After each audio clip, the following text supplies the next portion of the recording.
Singhbhum Lok Sabha seat से BJP की प्रत्याशी गीता कोड़ा चुनाव प्रचार में जुट गई हैं।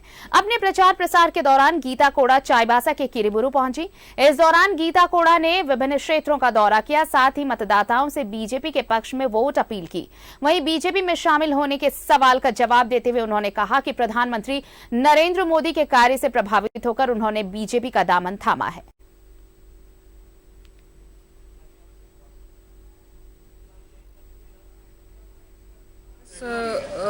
के सांसद के रूप में तो थे ही, साथ ही कार्यकारिणी अध्यक्ष के रूप में भी मैं कांग्रेस पार्टी में थी और उसके दायित्व को निभाया मैंने।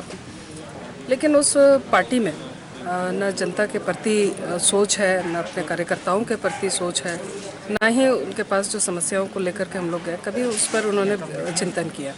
कार्यकारिणी अध्यक्ष के रूप में हमने संगठन के कई सारे विषयों को वहाँ रखा कि भाई कार्यकर्ता कैसे रहे, क्योंकि सरकार है, गठबंधन की सरकार है और गठबंधन की सरकार में किस तरह से संगठन हम लोग का बचे रहे। तो ये कई विषयों को लेकर के हमने आलाकमान को अवगत कराया, लेकिन आलाकमान ने कभी उन विषयों पर संज्ञान नहीं लिया। हमने कई विषयों को रखा पार्टी में भी, सरकार के पास भी, लेकिन कहीं ना कहीं जो सरकार है वो एक दुर्भावना कहिए या फिर एक नेग्लिजेंसी कहिए, उसके तहत उन्होंने कार्य नहीं किया।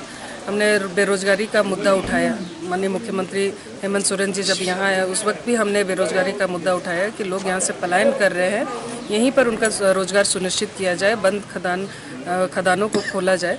लेकिन माननीय मुख्यमंत्री ने इस और कभी ध्यान नहीं दिया। आज भी वो सारे माइंस बंद है और यहाँ लोग बेरोजगार है, बाहर पलायन कर।